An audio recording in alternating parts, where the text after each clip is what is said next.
Hello students, welcome to maths with Sandeep sir. आपल्याकडे दोन part मी ऑलरेडी डेरिव्हेटिव्हचे अपलोड केलेले आहेत. आता हा तिसरा पार्ट बनवतोय. तर तिसरा पार्ट मध्ये पुन्हा आपण शेवटचे उरलेले काही महत्त्वाचे गणिते यामध्ये मांडूया आणि या ठिकाणी आपला आज हा चॅप्टर आपण संपवून टाकूया. तसा हा डिटेल आपण नंतर पेपरच्या जेव्हा बोर्डची एक्झाम असेल तेव्हा एकदम त्याला काय आपण वन शॉट रिव्हिजन आपण घेऊया. पण आता सध्या फक्त काय जस्ट तुमच्या पेपरसाठी आयएमपी काही क्वेश्चन्स असतील त्याचे आपण आता रिव्हिजन करतोय. तर चला त्याचबरोबर आपला पहिला क्वेश्चन ठेवलाय. तर काय क्वेश्चन आहे बघा, find dy by dx. x दिलेला आहे, y दिलेला आहे, पॅरामीट्रिकचा सम आहे आणि थीटाची व्हॅल्यू पण गिवन आहे. तर चला पॅरामीट्रिक एक पॅरामीटर थीटा आला, डिफरन्शिएट करा मग theta. Differentiate with respect to theta, parameter माझा थीटा. थीटा डिफरन्शिएट करता म्हणजे काय करतो आपण d अपॉन d थीटा आणि x चा डेरिव्हेटिव्ह घेतो म्हणजे dx upon d theta is equal to sec square theta. Power function derivative घ्यायचं बघा. पॉवर फंक्शन काय असतं ते मांडतो मी. जर f ऑफ x चा पॉवर n आला बघा, पॉवर फंक्शन काय असतो तर n पुढे मांडा, n f of x power 1 ने मायनस आणि त्या f ऑफ x चा इकडे डेरिव्हेटिव्ह घ्या म्हणजे d अपॉन dx, या ब्रॅकेटचा डेरिव्हेटिव्ह म्हणजे f ऑफ x. या रूलनुसार डेरिव्हेटिव्ह घेणे त्याला म्हणतो आपण पॉवर फंक्शन. पॉवर का, कारण डोक्यावर काहीतरी पॉवर येतो. मी तर बघा सेकच्या डोक्यावर पॉवर 2 आलाय, मग याचा डेरिव्हेटिव्ह काय होईल सेक स्क्वेअरचं. या रूलनुसार पॉवर पुढे येणार आहे, मग माझा 2 पुढे आला ब्रॅकेट मध्ये. हा ब्रॅकेट लिहा, ब्रॅकेट म्हणजे सेक तसाच पुढे पॉवरला काय म्हणायचं n - 1, मग इथे 2 - 1 माझा दॅट इज 1 होईल. त्यानंतर इनटू काय करायचं, त्या ब्रॅकेटचा डेरिव्हेटिव्ह पुढे मांडायचा म्हणजे सेकचा डेरिव्हेटिव्ह पुढे. सेकचा डेरिव्हेटिव्ह बघा, सेकचा डेरिव्हेटिव्ह असतो सेक इनटू टॅन, मग याचा डेरिव्हेटिव्ह होईल sec theta into tan theta. Derivative माझं कंप्लीट झालं म्हणजे किती झालं बघा फायनल आन्सर माझा 2. हे 2 - 1 म्हणजे फक्त x sec थीटा होईल, हा x sec थीटा आणि हा tan थीटा.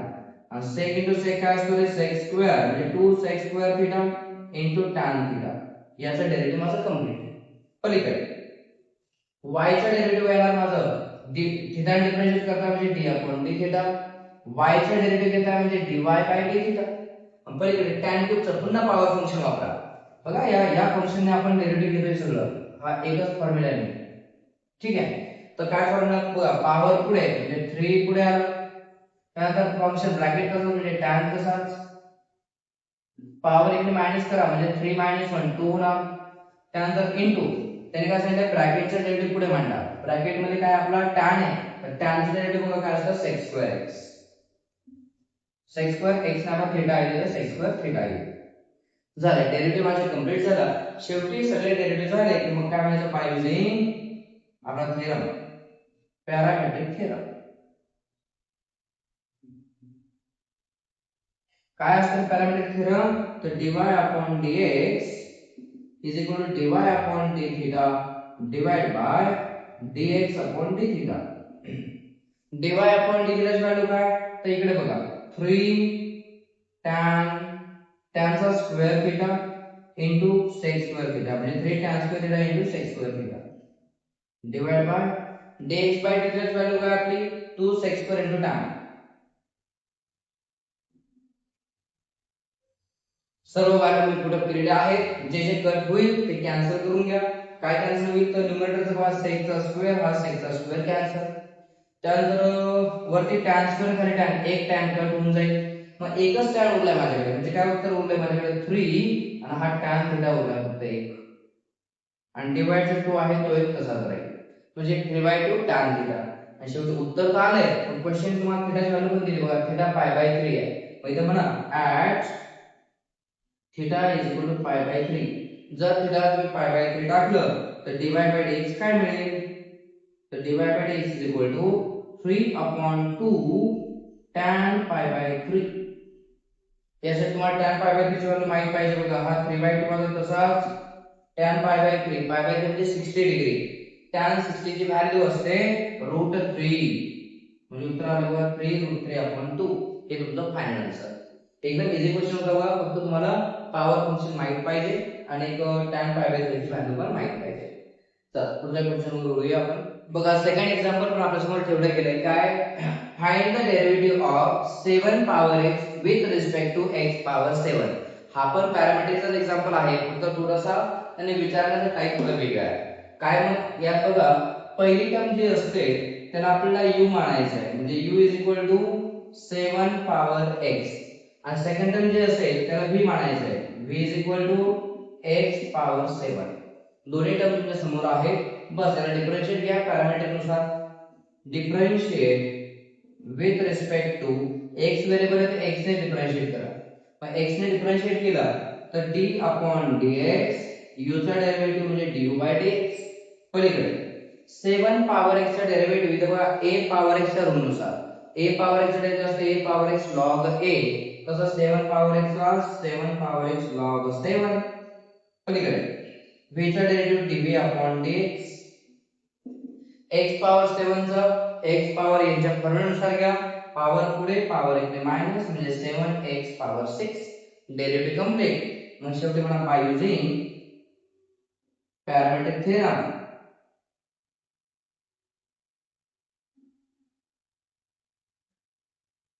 पॅरामेट्रिक थेरम काय असतो आपला, तर du अपॉन dv, u आणि v असेल तर हा थेरम असतो का du अपॉन dv, वरती u असल्यामुळे du बाय dx वरती येणार, डिवाइड ला v असल्यामुळे dv अपॉन dx येणार.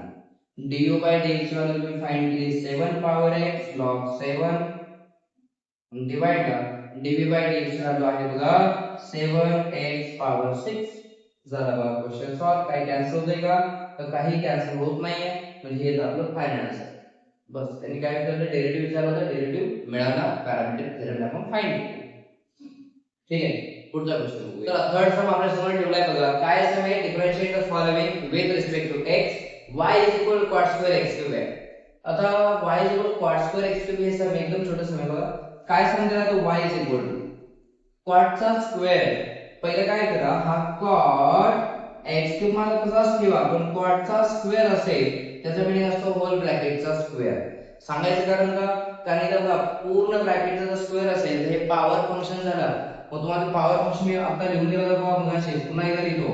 जर f ऑफ x चा पॉवर n आला तर रूल काय असतो, पॉवर पुढे घ्या, पॉवर 1 ने मायनस करा, आणि त्या ब्रॅकेटचा एकदा डेरिव्हेटिव्ह समोर घ्या म्हणजे f डॅश ऑफ x. हा पॉवर फंक्शन आहे. आणि अजून एक cot बी आलाय. cot चा डेरिव्हेटिव्ह काय असतं, तर cot f ऑफ x जर आला, cot चा डेरिव्हेटिव्ह असतो मायनस cos x स्क्वेअर. हा एक ब्रॅकेट तसाच, पण त्या ब्रॅकेटचा एकदा डेरिव्हेटिव्ह पुढे मांडला f डॅश ऑफ x. हे डबल लिहावं का लागतं, कारण जर cot x असेल तर फक्त माझं उत्तर minus cos x square x राहतं, पण x सोडून काही जरी आलं मग त्याला f ऑफ x मानावं लागतं, आणि मग त्याचं एकदा डेरिव्हेटिव्ह एक्स्ट्रा घ्यावं लागतं. बघा यातून झालं. पहिलं मग याला डिफरन्शिएट केला with respect to x, y चा डेरिव्हेटिव्ह dy बाय dx. कोणता रूल, तर ब्रॅकेटचा पॉवर 2 मग ब्रॅकेटचा पॉवर n, पॉवर फंक्शन आहे डेरिव्हेटिव्ह, या पॉवर पुढे पॉवर 1 ने मायनस, मग मी 2 पुढे 2 मधून एक मायनस केला म्हणजे 1. पुढे काय करायचं म्हणजे पुन्हा त्या ब्रॅकेटचा एकदा डेरिव्हेटिव्ह पुढे घ्या, म्हणजे cot चा डेरिव्हेटिव्ह घ्यायचे. मी काय करतो तर d अपॉन dx, हा cot समोर घेतो. याचा मीनिंग काय, याचा डेरिव्हेटिव्ह अजून घेणं बाकी आहे, ते घेऊया आपण पुढच्या स्टेप मध्ये. dy बाय dx हे बाकी सगळं 2 cot x क्यूब. पॉवर 1 लिहिला काय, नाही लिहिला तर पॉवर 1च असतो. पण आता याचा डेरिव्हेटिव्ह पॉवर फंक्शन संपला, आता याचा cot x क्यूब म्हणजे या cot f ऑफ x चा ऋणाचा डेरिव्हेटिव्ह घ्या. cot चा डेरिव्हेटिव्ह असतो मायनस cos x स्क्वेअर. पुढे f ऑफ x तसाच म्हणजे आपला x क्यूब तसाच, इनटू पुढे काय सांगितलंय की त्या f ऑफ x चा derivative f dash of x म्हणजे ब्रॅकेटचा डेरिव्हेटिव्ह पुढे घ्या. x क्यूब चा डेरिव्हेटिव्ह असतो x पॉवर n नुसार पॉवर 3, पुढे आला 3x स्क्वेअर, पॉवर 1 ने मायनस झाला. झालं सॉल्व. काय आलं मला फायनल आन्सर, मग थोडं प्रॉपरली हा 3 into 2, 3 to the 6 मल्टिप्लिकेशन होईल. हा मायनस साइन आहे समोर घ्या, त्यानंतर हा cos x स्क्वेअर आहे, cos x square x cube तसाच राहील, त्यानंतर हा cot x क्यूब पण तसाच राहील. हे माझा आन्सर झालं, फायनल आन्सर. अजून काय सिम्प्लिफाय होईल का, तर cos x म्हणजे 1 अपॉन sin, cot म्हणजे 1 अपॉन sin, काय कट सिम्प्लिफाय होणार नाही, असंच राहील. हे आपलं फायनल आन्सर. नेक्स्ट टर्म ठेवला बघा फोर्थ आपल्या समोर, y is equal to sec tan inverse x, then find dy by dx at x is equal to 1. पहिले डेरिव्हेटिव्ह फाइंड करून घेणार, आणि नंतर जे आन्सर येईल तिथे x ला तर 1 आपण पुट करणार. ठीक आहे, फर्स्ट डिफरन्शिएट करायला differentiate with respect to x, y चा डेरिव्हेटिव्ह आला dy बाय dx. आता इथं sec चा डेरिव्हेटिव्ह घ्यावा लागेल आपल्याला. sec चा डेरिव्हेटिव्ह काय असतो? तर sec f of x चा रूल बघा, मी पुन्हा एक फॉर्म्युला सांगत राहतोय. sec f of x चा डेरिव्हेटिव्ह काय असतं? sec f of x tan f of x आणि इनटू ते f of x चा डेरिव्हेटिव्ह म्हणजे d by dx f of x. हा रूल आहे आपला sec चा डेरिव्हेटिव्ह घेण्याचा, हा रूल तुमचा आहे. मग त्यानंतर मग या रूलनुसार याचा डेरिव्हेटिव्ह म्हणतात.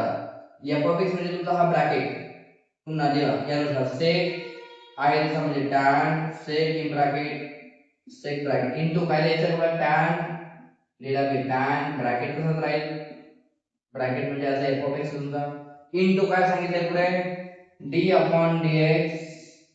f of x चा डेरिव्हेटिव्ह घ्यायचे, f of x म्हणजे माझा tan इन्व्हर्स x पुढे आला झालं. sec चा डेरिव्हेटिव्ह काय sec into tan आणि त्या ब्रॅकेटचा एकदा डेरिव्हेटिव्ह घेणार.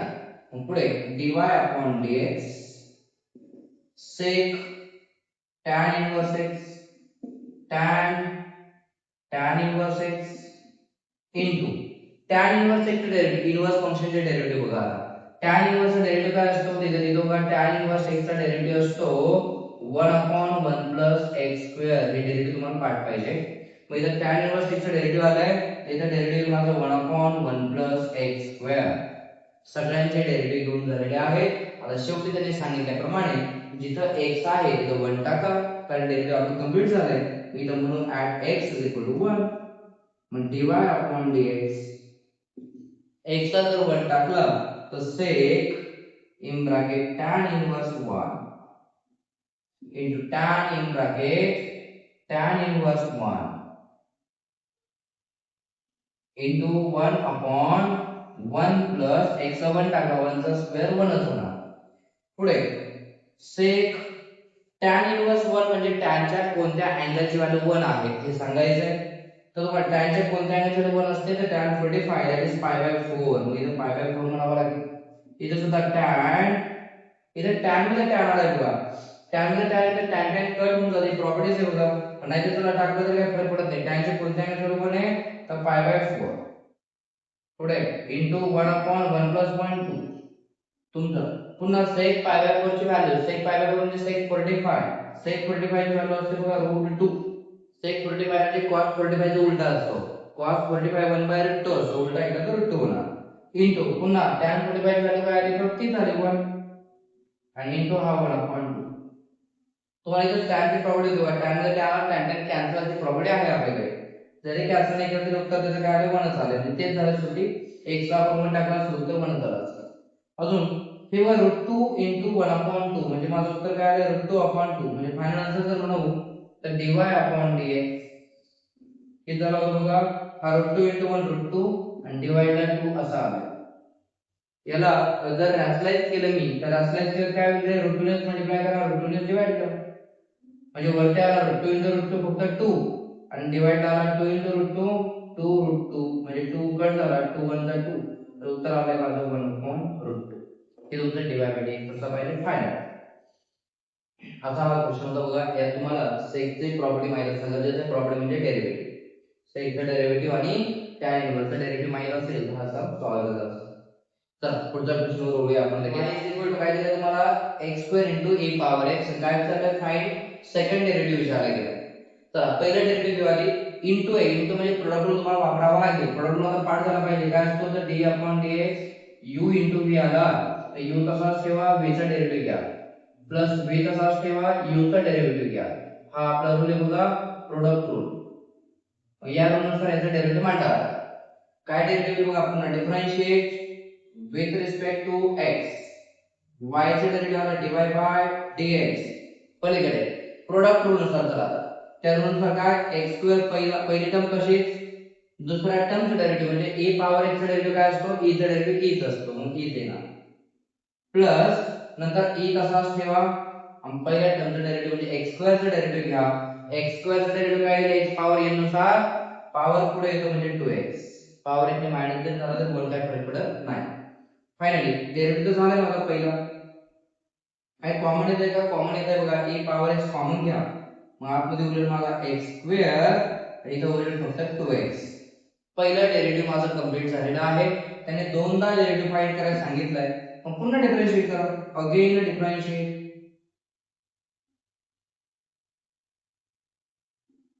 पुन्हा डिफरन्शिएट केलं तर second derivative dy by dx derivative आला d square y by dx square. पुन्हा e आणि ब्रॅकेटच्या मध्ये इनटू आहे म्हणजे पुन्हा एकदा प्रोडक्ट रूल वापरावा लागेल. प्रोडक्ट रूल जर तुम्ही यूज केला बघा पहिली टर्म तशीच राहील माझा e तसाच ब्रॅकेटचा डेरिव्हेटिव्ह ब्रॅकेट मध्ये x चा डेरिव्हेटिव्ह 2x आणि 2x चा डेरिव्हेटिव्ह 2 होणार. x वजा 2x 2x चं काय आलं 2 आलं कारण kx चा डेरिव्हेटिव्ह k असतं म्हणून 2x 2. पुढे प्लस पहिली टर्म तशीच ठेवली सेकंड टर्मचा डेरिव्हेटिव्ह घेतला. आता सेकंड टर्म तशीच म्हणजे x स्क्वेअर प्लस 2x तसाच पहिल्या टर्मचा डेरिव्हेटिव्ह म्हणजे e चा डेरिव्हेटिव्ह e येणार. डेरिव्हेटिव्ह कंप्लीट झाला काय सिम्प्लिफाय होईल बघा e पॉवर x कॉमन घेता येईल. मग कॉमन घ्या d square y by dx square is equal to जर e पॉवर x मी कॉमन घेतला तर आतमध्ये काय होईल इथं उरतोय 2x प्लस 2 आणि इथं उरतोय plus x square plus 2x म्हणजे काय सिम्प्लिफाय झाला बघा e power x in bracket हा x स्क्वेअर त्यानंतर हा 2x प्लस 2x 4x आणि हा 2 हे माझं एकदम आलेलं सिम्प्लिफाइड आन्सर आणि final answer. This is our second derivative. पुन्हा तेवढं काय हार्ड सम नव्हता फक्त एक आहे प्रोडक्ट रूल वापरायचा होता तोही दोनदा. बघा आपल्या समोर क्वेश्चन मांडला बघा टाइपचा डेरिव्हेटिव्ह बघा जो शेवटचा पार्ट असतो nth डेरिव्हेटिव्हचा तर find the nth derivative of काय सम आहे sin x आहे. बघा जो सम दिलाय त्याला मी लेट y मानतो y sin x. हा थोडा स्पेशल टाइप आहे वेगळा डेरिव्हेटिव्ह थोडासा. nth डेरिव्हेटिव्ह म्हणजे लास्ट पर्यंत डेरिव्हेटिव्ह काढून दाखवायचे कोणत्याही पॉवर जर विचारला डेरिव्हेटिव्ह सांगता आलं पाहिजे. तर पहिले काय करायचं याचे एक दोन तीन डेरिव्हेटिव्ह काढून घ्या म्हणजे काय तर रिलेशन आपल्याला ओळखता येते का बघूया आपण. बघा पहिलं डेरिव्हेटिव्ह जर घेतला आपण डिफरन्शिएट केलं मी differentiate with respect to x y चे डेरिव्हेटिव्ह येणार dy by dx sin x चे डेरिव्हेटिव्ह येणार cos x पहिलं डेरिव्हेटिव्ह झालं. पुन्हा घ्यायचं अगेन डिफरन्शिएट जोपर्यंत लॉजिक कळत नाही तोपर्यंत डिफरन्शिएट करणं आपलं काम आहे विथ रिस्पेक्ट टू x. पुन्हा डिफरन्शिएट जर केलं नाही तर पुन्हा dy by dx d square y by dx square आणि cos चा डेरिव्हेटिव्ह असतो बघा पुन्हा मायनस sin x. झालं दोनदा डेरिव्हेटिव्ह घेतलं मी.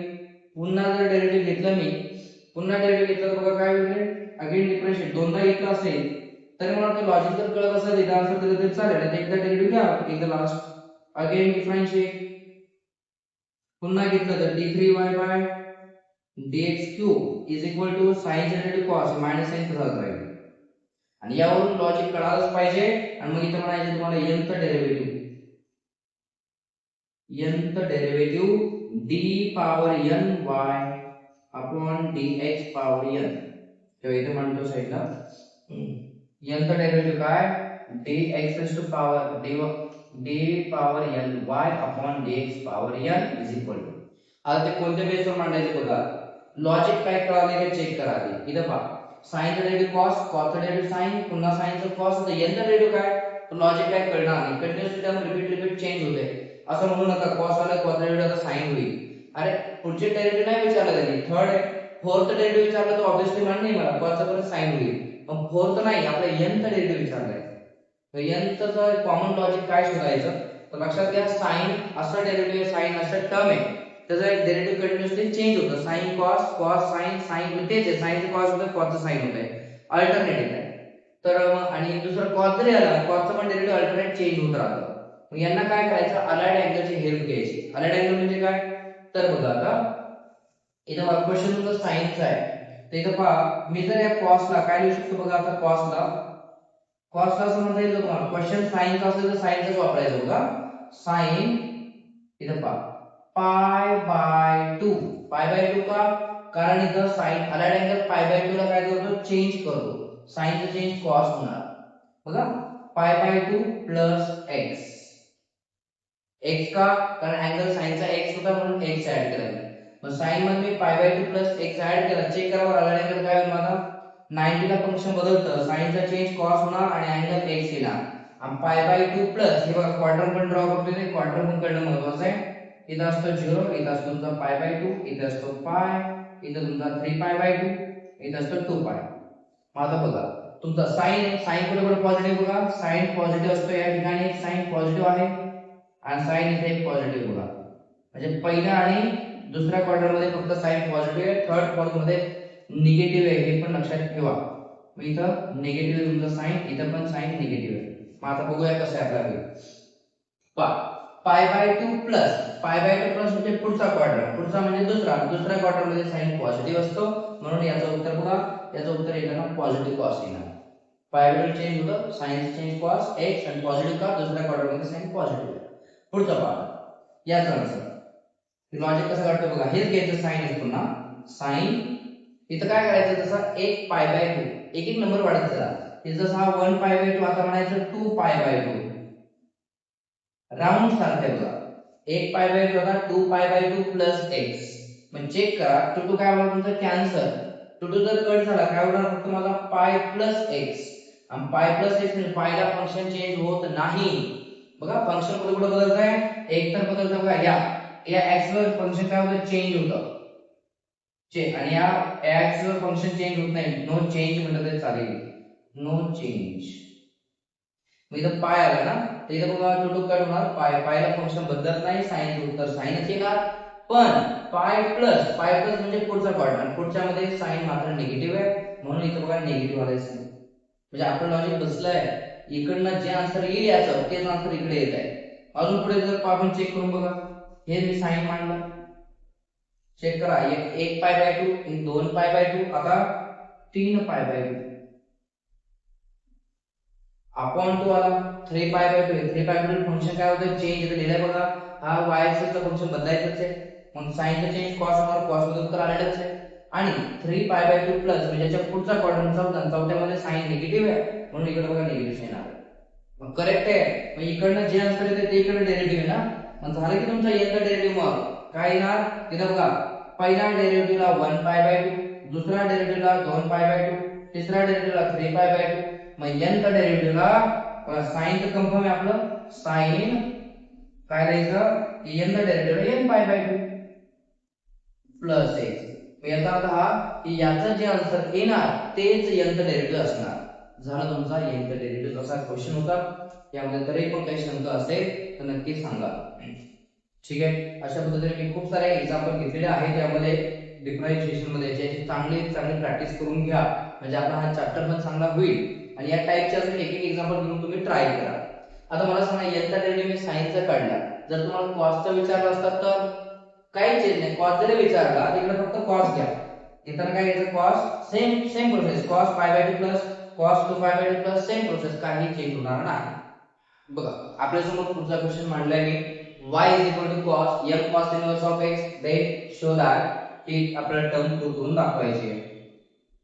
हे शो दॅट चे क्वेश्चन मग खूप महत्त्वाचे बघा, सेकंड ऑर्डरचे, कारण पेपरला सेकंड ऑर्डरवर खूप भर दिला जातो. एक पॅरामीट्रिक असतो आणि एक सेकंड ऑर्डर, आणि हे प्रूव्ह दॅट आहे, सहजासहजी प्रूव्ह होत नाही, खूप लॉजिक लागते यामध्ये. चला बघू आपण ट्राय करूया. पहिलं y इक्वल टू cos दिलाय मला, हे जसं दिलेलं आहे पहिला इक्वेशन 1 म्हणतो आणि याचं डिफरन्शिएशन घेतो पहिला.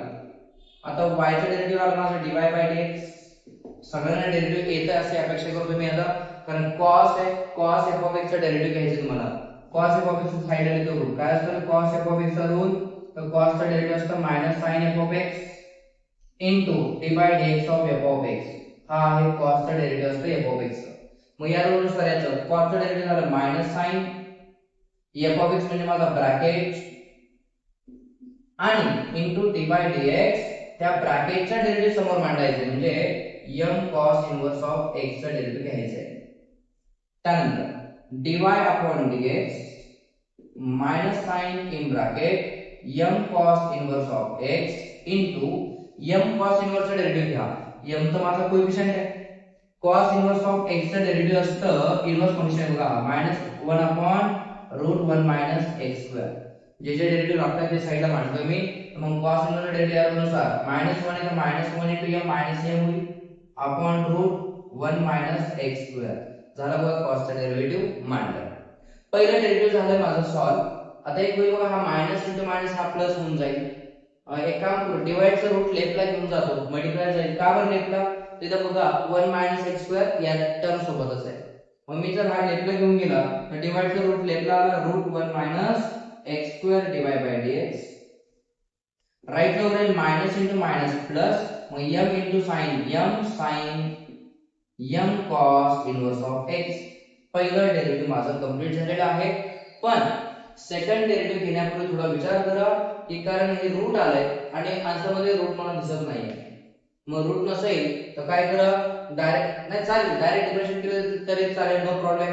कारण डायरेक्ट डिफरन्शिएट जरी केलं तर रूट कट करायसाठी रूटने मल्टिप्लाय करा, नाहीतर दुसरा एक पर्याय स्क्वेअरिंग करा. तुम्हाला जो वाटेल दोन ऑप्शन याचा आन्सर काढू शकतो आपण. पण मी म्हणेल चला डायरेक्टली डिफरन्शिएट करू आपण. डिफरन्शिएट केलं, differentiate with respect to x. चला प्रोडक्ट रूल, इथं प्रोडक्ट रूल घ्यावा लागेल u इंटू b, कारण रूट आणि डिवाइड बाय x दोन व्हेरिएबल आहेत. तर रूट पहिली टर्म रूट तशीच राहील. Second term divide by dx चे डेरिव्हेटिव्ह d2y बाय dx2 नंतर प्लस सेकंड टर्म तशीच म्हणजे डिवाइड बाय dx तसाच. रूटचा डेरिव्हेटिव्ह घ्यावा लागेल.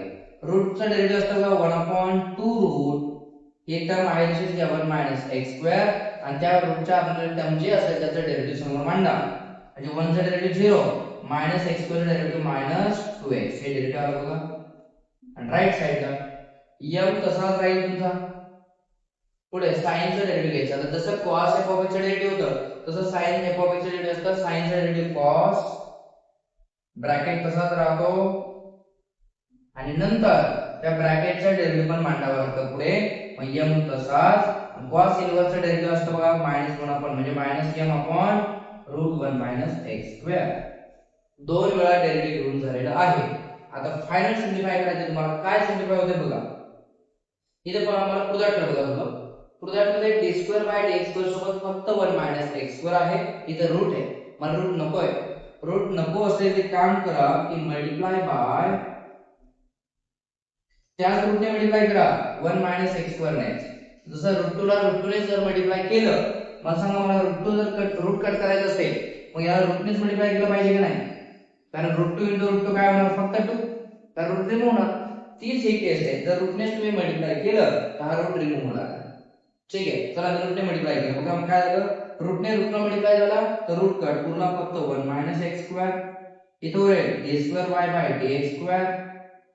त्यानंतर इथे पण रूटने मल्टिप्लाय केलं मी, हा रूट कट होईल पण इथे काय होणार, हा 2 आणि 2 पण कट झालाय. हा रूटने मल्टिप्लाय केला, रूट आणि मल्टिप्लायचा डिवाइडचा रूट पण कट झाला. पूर्ण काय हा मायनस x आणि हा डिवाइड बाय dx म्हणजे minus x divide by dx. Right साइडला काय होतंय बघा, राइटला रूटने मल्टिप्लाय केल्याने रूट कट झाला, उरला फक्त आता हा m आणि मायनस आहे बघा मायनस. त्यानंतर m ही व्हॅल्यू आपल्याला माहिती आहे, मला वाटतं एक m जर सोडला हा एक m इथे लिहितो मायनस m तसाच दिला. आणि इथे पहा m cos ची व्हॅल्यू माहिती आहे का आपल्याला, इथे पहा इक्वेशन 1 मध्ये cos m cos inverse x ची व्हॅल्यू y म्हणजे cos m cos inverse x ची व्हॅल्यू जर y आहे तर हे दोन m होत आहेत, m m m² होईल मग झालं. आणि डिवाइडचा रूट कट झाला कारण रूटने मल्टिप्लाय केलाय तो कट होतो. फायनल स्टेप -m² इकडे आणा प्लस होईल, मला वाटतं प्रूव्ह झालं, चेक करा. हा झालं बघा, फक्त लेफ्टला चेक करा, प्रूव्ह झालं, डन. चला असा होता हा डिफरन्शिएशन. बाकी आता प्रॅक्टिस तुम्ही करून घ्या. तरी पण काही क्वेश्चन मध्ये अडचणी असतील तर मला कमेंट करून सांगा. अशा प्रकारे या 2-3 पार्ट मध्ये मी आपला डेरिव्हेटिव्ह चॅप्टर कंप्लीट केलेला आहे. त्यातले कंप्लीट म्हणजे सगळं कंप्लीट नाही, एक मेजर जे आयएमपी सम आहेत, महत्त्वाचे एक्झाम्पल आहेत जे पेपरला इम्पॉर्टंट वाटतात ते मी तुम्हाला या 2-3 पार्ट मध्ये एक्सप्लेन केली आहे. तरी पण काही शंका असेल तर कमेंट मधून सांगा. तसं मी तुमच्या रिक्वायरमेंट फुलफिल करण्याचा प्रयत्न करतोय. या चॅनलचा आपला उद्देशच तो आहे ते सर्वांपर्यंत पोहोचायचे, सगळ्यांना आपल्याला मदत करायची. तर चला थांबूया या पार्ट मध्ये. तर भेटूया आपल्या पुढच्या पार्ट मध्ये, बघूया नवीन टॉपिक कशावर आपण बनवायचा आहे ते रिक्वायरमेंट नुसार ठरवूया.